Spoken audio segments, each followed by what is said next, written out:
Hello and welcome back. I'm Count Christo and this is MEIOU and Taxes 2.0, Genoa round 2. So we've secured our alliances, got a pretty stable economy going. Clearly what we need to do is get huge amounts of aggressive expansion, get a coalition, muck it all up. Sounds good. Okay, so we've got a claim on Savoy. Now we just have to enter the Empire. Come on, Bohemia. Love me. Oh god, he's got no heir. It's just mean. We're a republic and he's a 44-year-old Bohemia with no heir. Oh, that's so cruel. I'd love to vassalize, but unionize him. That'd be so good. Oh look, we've got the. Oh no, I thought we had the bug where your ship just stays still permanently. We are going to allow the construction of an Orthodox church for Chio. Chio is like entirely Orthodox and Sunni, so yeah, that seems fine. Oh, that's a good point. We can build trade posts. So we have a trade post in the Aegean. Trade posts, incidentally, if you don't know, this button here, if you're a trading republic, merchant republic, you can build trade posts. And they, oh, I don't have one. We already have one here? Yeah, I already have one. You build them, they cost, well, actually, I don't know what they do in this mod, because in base game, they cost 50 admin and give you, I think, 10 trade power? I can't see it here in the trade power. Am I just missing it? Yeah, I can't see it there. That's weird. Let's see if it shows up in this calculation from trade posts. No, just from provinces. Well, we'll have to see. Once we get, you can only build one per node, and you can't build one in your capital node. So, oh, is this land? Yeah, okay, there we go. We've got some land here in our. What's this node called? Sicily, the Sicily node, right? So we could build one here.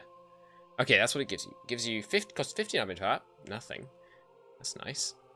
Gives you 1.5 local trade power, 1.5 naval force limit, and local defensiveness and autonomy change. Well, fantastic.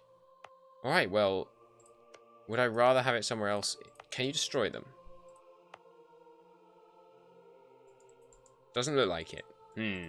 So do we put it here and try and encourage, you know, a little island city on, or do we wait until we've like taken Napoli, this city. I mean, I might just call it Naples. Do we wait until we've taken that city, which will presumably, you know, already have other things that stack to give more urban pop? Because it gives. Did it say it gave urban gravity? Oh no, it doesn't actually. It just gives local trade power. Oh, that's fine. We can just put it here then. Perfect. Trading posts. Awesome. I thought it was giving urban gravity, and you'd want to therefore stack it to try and produce, you know, one big city in this area, but yeah, putting it there. Perfect. So we've got a trading post. That'll increase our power in Sicily. Keep pulling more money into Genoa. Fabulous. Right, let's get time going. Come on, Bohemia. How long is it going to take? Going up at about how much per year? Oh no, and there's another thing ticking down. That's why they'd like me. I remember we supported the Emperor in the Emperor versus Pope thing. I thought it was more like Emperor versus France. Let's improve with Pope Man over here. I wish you could. There was an allies thing here, where you could put like, you know, oh, a new pope. Yes, with the papal controller. Glory be. So that gives us the following benefits: stability increase interval -10%, which, as you recall, just means you produce stability points 10% faster. One more diplomat, 1 yearly prestige, 20% less advisor costs, +1 possible advisors, 5% less tech cost, 1 leader without upkeep, and 20% less aggressive expansion. Could not come at a better time. So, habeas papum. Nearly every pope was Italian. The fact that Italy was divided meant that many empires had influence there. Our influence has allowed us to guide the selection of the new pope. Why did we choose him? He is acceptable to us, or the new pope could be manipulated by us. Oh, this guarantees the papal states. I hadn't noticed that before.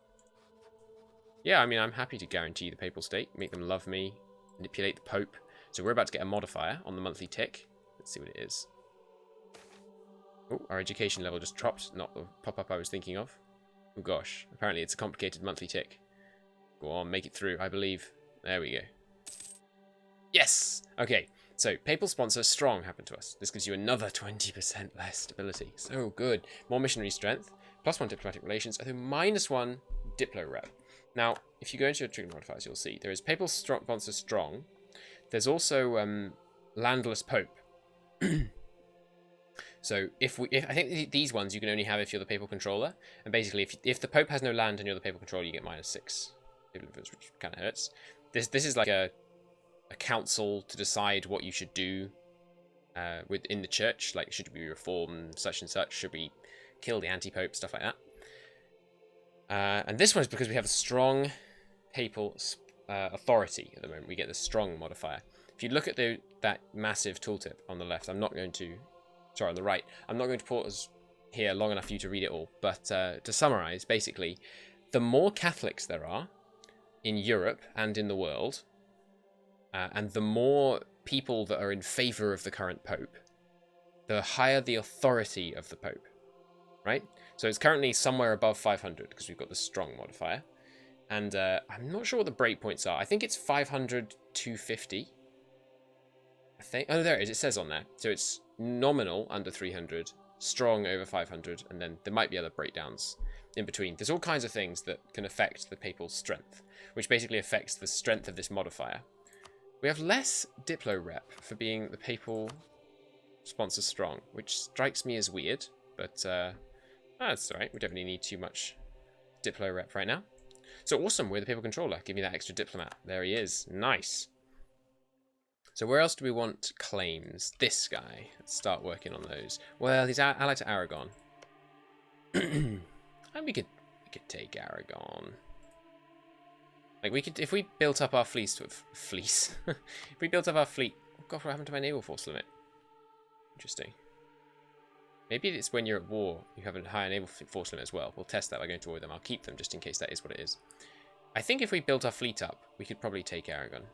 Especially if we controlled this island and hence the war goal. Okay, how high do we have to get the human opinion? There it is.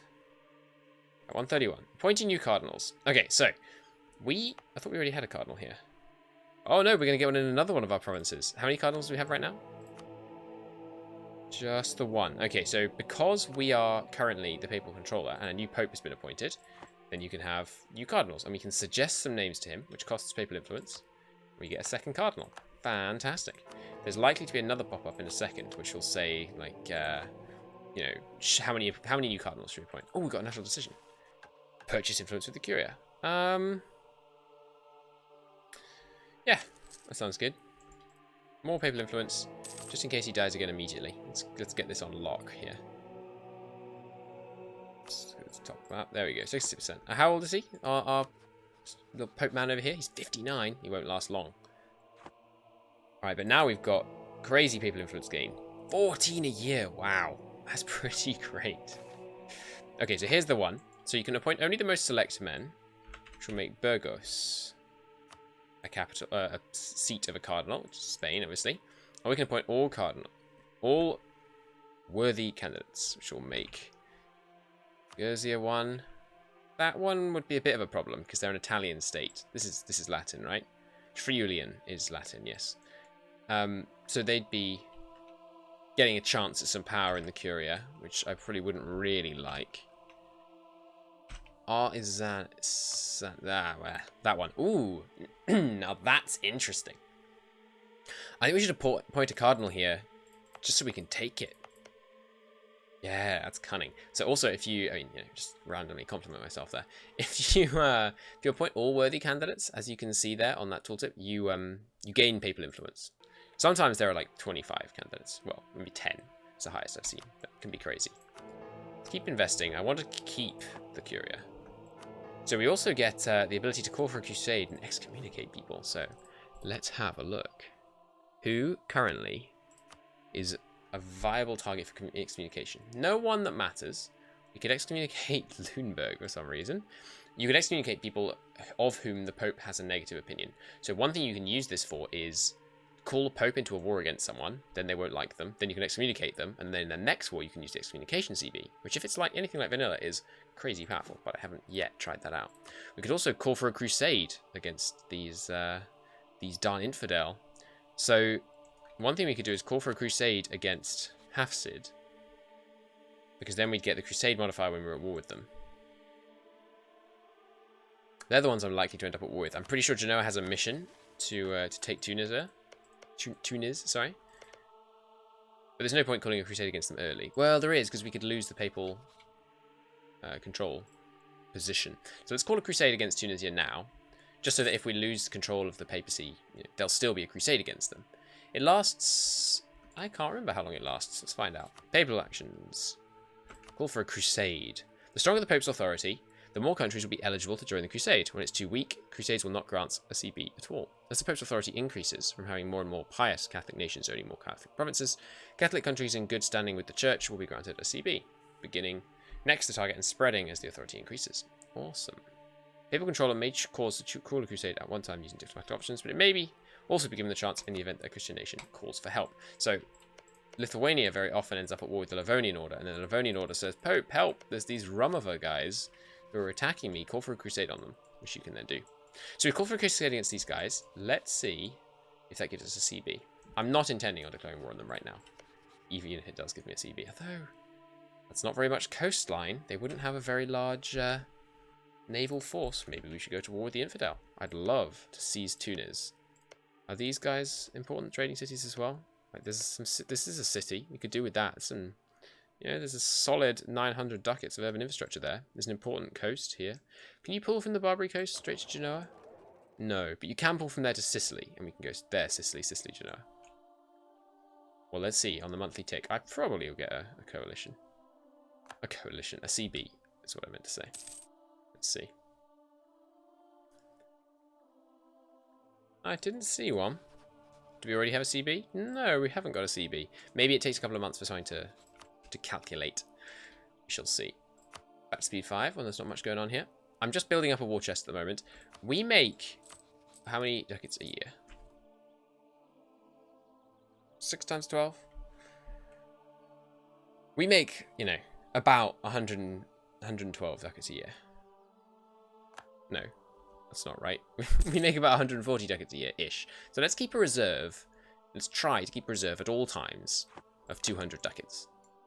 Just so that when we have an event that costs like, 1x your yearly income, I'll have the money on hand, so I don't have to take any loans.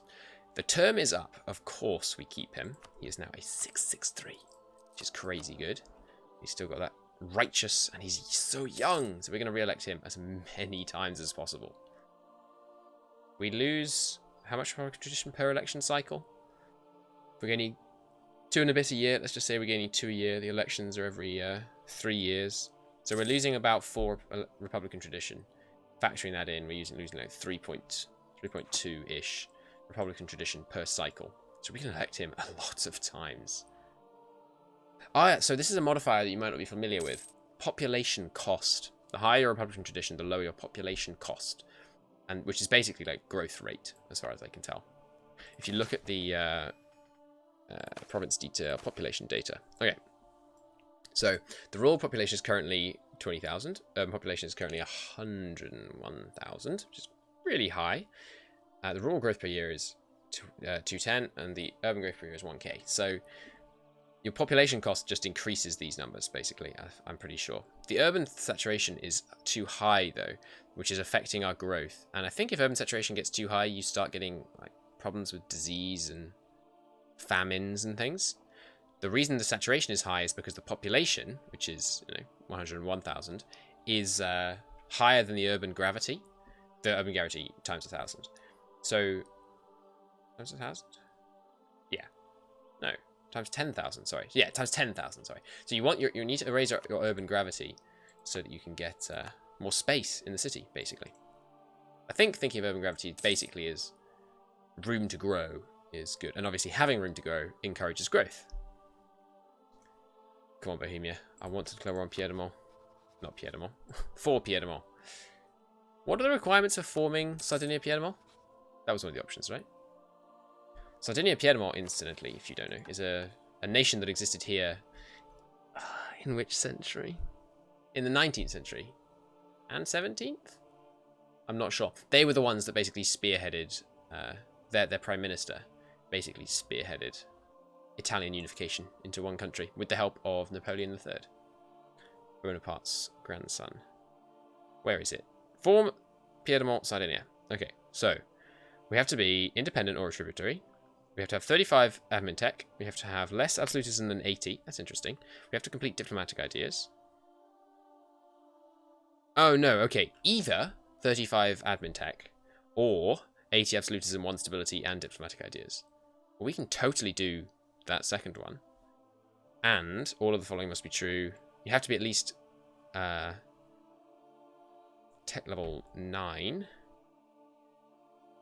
No.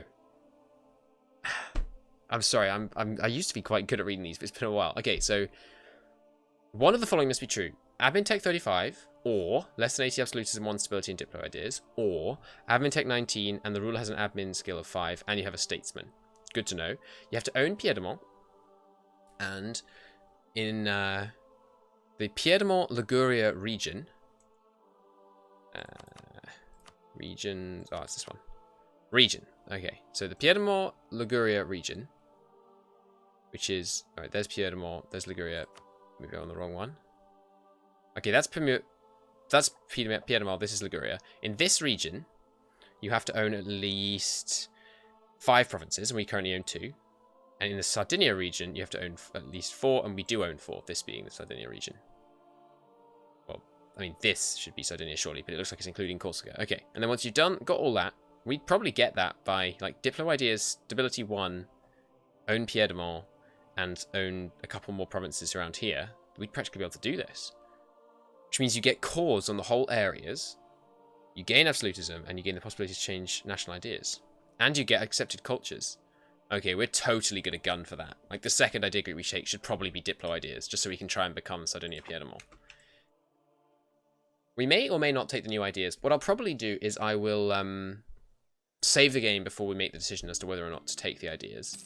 And then I will have a look at the ideas once we've taken it, and then just decide to reload or not to reload, basically. The ultimate question, as asked by the great poet. To reload or not to reload, in the famous... I can't remember what play that's from now. It's embarrassing. Is it this? I can't remember. Never mind. Don't try and quote Shakespeare if you can't remember the freaking play it's from. Alright, here we go. This month. Yes! Give me Empire membership or give me death.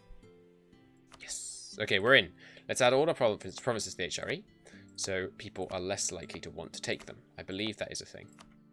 Okay, so here's something important to note. This area, these ones, are giving us nothing, because their autonomy is so high. Here, it's because there's martial law. Martial law is a modifier you get when you take new territory until the communication efficiency, which is what CE means there, is calculated. There's a... I think it's a 5-year monthly pulse, or you can send out runners using an interaction with the state by going, oh, they've changed the outline of the state, I think. You can dispatch runners. If you dispatch runners, first off, it costs stuff, and secondly, it kills your save, so don't do that. Just wait for the monthly tick, basically. What it does is it bloats your save game and makes it so eventually you just can't save your game anymore. So, ill-advised, shall we say, to do that. Oh, that's one thing I should change. I currently have monthly autosave on because my previous game became unstable. Probably because I sent out runners too often. So let's switch that off. Okay, so we're in the Empire. Oh, we can take an idea. More trade efficiency. Glorious. Hey, Savoy. I keep calling him Piedmont. Oh no, don't root out corruption. Rooting out corruption, I'll just show you, gives you a big manpower malus, 20% down from that, and it gives you a prestige malus. And it's stupendously expensive relative to income. Well, it's not that expensive actually, but it does not much. Like, it reduces you by 0.5 yearly. I mean, I guess that's pretty good actually. But 20% less... Basically, you're not supposed to root out corruption in this mod. They couldn't get rid of it, but you're just not... It's just not a thing you're meant to do. Because the corruption is currently trending up towards a certain number. Because the higher it is, it's going to come down. You're basically just meant to let it hit that cap. That's the developer's idea of how that should go. And then you deal with, trying to make the cap lower. I am going to improve all the way up with both Bohemia and the Papal State. We are going to get something like unlawful territory, which is specific to Italy. When we take Piedmont, it'll say something like neighbouring powers despise your expansionism. And you get an unlawful territory modifier, and everyone gets -25, which is pretty harsh modifier. It stacks up for sure. Milan, want you to like me as much as possible. So the Empire is now Prince Stronger up to 133, and we are going to support all of these reforms. Not the land freed, obviously. We're in favour of all these reforms. We're going to leave the HRE. Hey, the traders have taken control. Oh, we'll look at that in a second. The traders have taken control. Fantastic. So now we get +1 merchant, plus 0.1 yearly Republican tradition, 25% more trade efficiency. You do get a 20% tax debuff, which does hurt, but basically we're a trade nation. Look at our tax income. Look at our trade income. You know, trade represents 83.6% of our yearly income, monthly income, if we're going by that number. But like I've seen it can go higher than 100% because the game charges you for some things like buildings and paying your dues to your court and education via just deducting from here. So you can see budget is a negative on there. Okay, they've unified. Oh no! They've inherited Tyrol. That's not good. I don't want Austria to get strong. I want a big war against Austria very soon. I want to take Tyrol. Tyrol has a gold mine. Oh, they don't have it yet, but they will have a gold mine. I'd like it. This is ours. We're not going to blob up into the HRE, but the entire Alps, I think, should belong to us. Maybe not as far as the Swiss Alps, but this area, I think, is rightful Genoese clay. Anyhow, that is the end of that episode. Thank you very, very much for watching, and I do hope to see you very soon. Goodbye.